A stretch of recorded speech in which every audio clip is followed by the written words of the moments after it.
back to my channel Science Learning Gateway. I hope you all are doing good. So today we are going to discuss the question answers of class 8 science chapter number 6 classification of living organisms. Explanation of the chapter I have already uploaded yesterday. You can go in the playlist of class 8 and check over there. Two parts I have made for that chapter, part 1 and part 2. You can go through those videos and understand the chapter. After that, you can come to this question answer section and you can write the question answer in your class, in your notebooks, and you can easily learn it with the explanation which I will provide you. So I will explain each and every question so that it will be easy for you to learn. So let's move towards our discussion. Before starting, guys, I have a small request from you all. If you're really liking my channel, my tutorial, my blog, please like, share and subscribe my channel, and don't forget to click on the bell icon to get the latest notification whenever I will be uploading a new video. So now let's start with our discussion. We'll discuss the question answers of chapter number 6, classification of living organisms. The first question, as you all know, we have that choose the correct answer. Okay, and these 4 options are given. From that, we have to choose the correct answer. The first question is, a kingdom consisting of single cell prokaryotic organism is, means we have to choose that kingdom which consists of, in which only single cell prokaryotic organisms are there. Let's see what are the options given over there. Mycota, Monera, Plantae and Protista. As we know that these 3 options are incorrect, because in these kingdoms, single cell organisms are not placed. In kingdom Protista only, single cell organisms like protozoas and all are placed in the kingdom Protista. So this is the correct option. Okay, you can remember the word prokaryotic, Protista. It sounds something similar like that. You can remember this answer. Second question, which one of the following is a basic unit of classification of the living organism? When we are reading about the 7 levels of classification of living organisms, species, phylum, class, genus, kingdom, that time I have told you that the starting is the species, and species is the basic unit of classification. Okay, so the correct answer is species. Third question, most primitive organism among the following are, let's see what are the examples: monerans, protista, fungi and algae. Primitive means the smallest organism. So answer is monerans. Okay, so these are the correct answer for that. Now question number 4. Which one of the following should be grouped with whales according to modern classification? Shark, dolphin, snake and tortoise. Dolphin should be placed with whales according to modern classification, because their mode of nutrition is also same and life processes are same. So dolphin should be placed along with whales. Next we have fill in the blanks. So you have to fill the blanks with the suitable words. First question, protozoa belong to the kingdom. The protozoa belongs to which kingdom? Protista. Okay. P for protozoa, P for protista. You can remember like that. Animals without a backbone. Animals with a backbone are called chordates, and animals without a backbone are called non-chordates. So without a backbone they have given, so it is non-chordates. Most of the organisms depend directly or indirectly upon dash for food. So to which most of the organisms depend directly or indirectly? To plants. The answer is plants. Group of organisms that breed among themselves and produce fertile offspring makes a, what they will make? Group of organisms which they will breed among themselves and they will produce the new generation, new offspring, they will make a genus. So these are the correct answer for fill in the blank section. Next we have match the column. Okay, match the column is also 4 questions are given in match the column. Familiaris, we have to match this familiaris with species. Primates you can match with order. Anacardiaceae is the family and Magnoliophyta is the division. You can if you will go to the division of that mango, that table is given in your textbook, you can see over there Anacardiaceae is the family of the mango, Magnoliophyta is the division of mango, and Familiaris species, primates is order. These are the match the column answers. Next, answer the following questions. First question, what we have: why are animals included under eukaryotes? Eukaryotes means which have a definite nucleus. So why are animals included under eukaryotes? Animals have cells with a definite nucleus. Means in animals, the animal cell, it possesses a definite nucleus. Nucleus is very prominent over there with full structure. So they are included under eukaryotes. For eukaryotes, you have to remember that all the eukaryotes have a definite nucleus, and prokaryotes they do not have a definite nucleus. So animals have definite nucleus, so they are considered under eukaryotes. In which kingdom do you include multicellular primitive heterotrophic eukaryotes? In the kingdom mycota. In mycota kingdom, all the multicellular primitive heterotrophic eukaryotes are placed.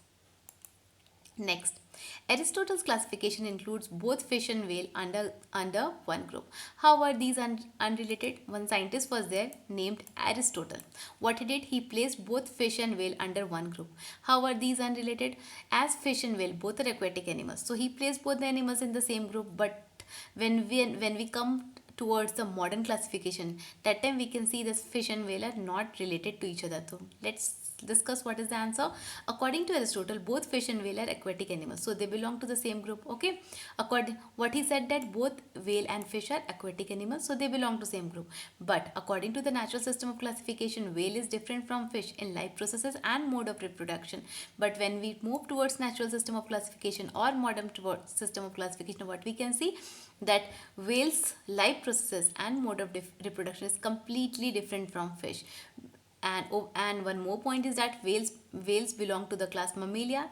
It has mammalian characteristics, but fish do not belong to the group Mammalia, to the class Mammalia. So this is the answer for that.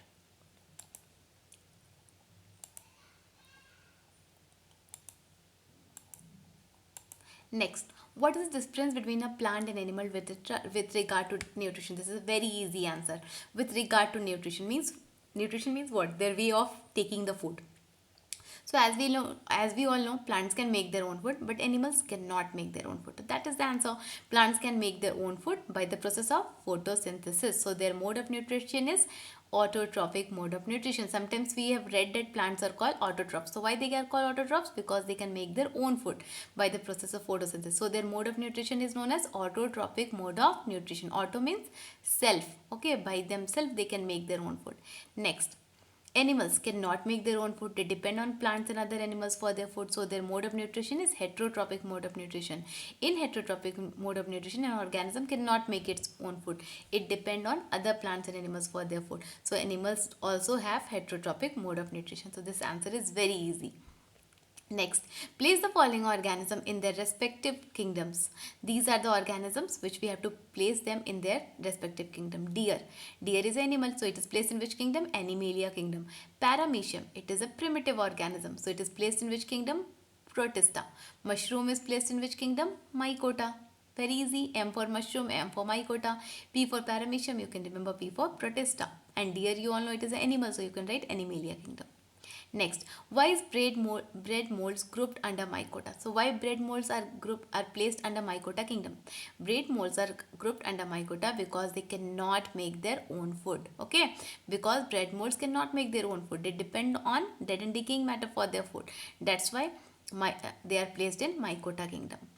Explain the concept of binomial nomenclature. Binomial nomenclature means scientific naming. I've told you know that human scientific name is Homo sapiens. Mango's scientific name is Mangifera indica. So that is called binomial nomenclature, scientific naming. So we have to explain the concept of binomial nomenclature, means why it is used. Binomial nomenclature is a scientific method of naming the living organism. So what is binomial nomenclature? It is a method of naming the living organism. Common name differs from one part of the country to another and certainly vary from one country to another country. What happens when people use the common name?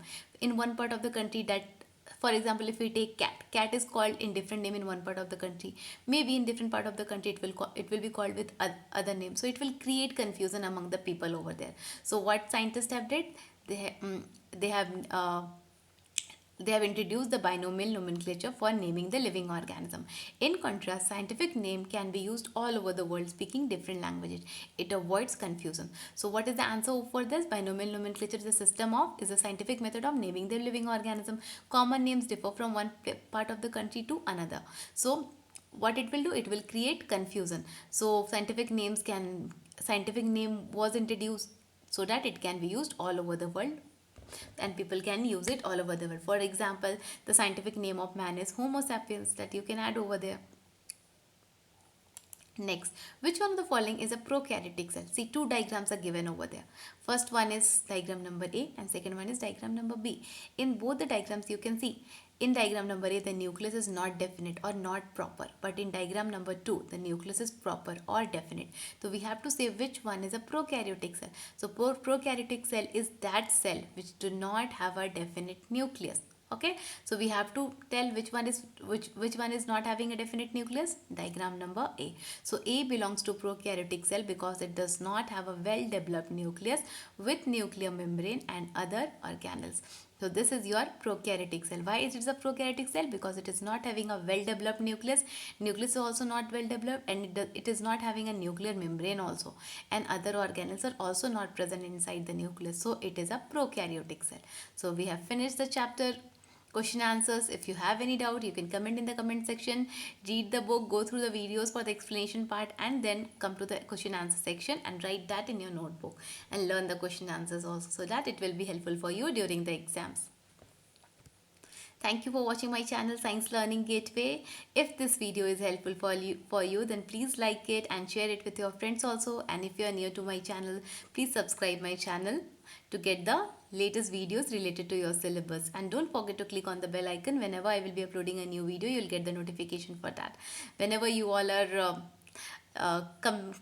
whenever I can see your comments or likes in my video, that time I used to get motivated. So children, please motivate me to create more helpful content for you all.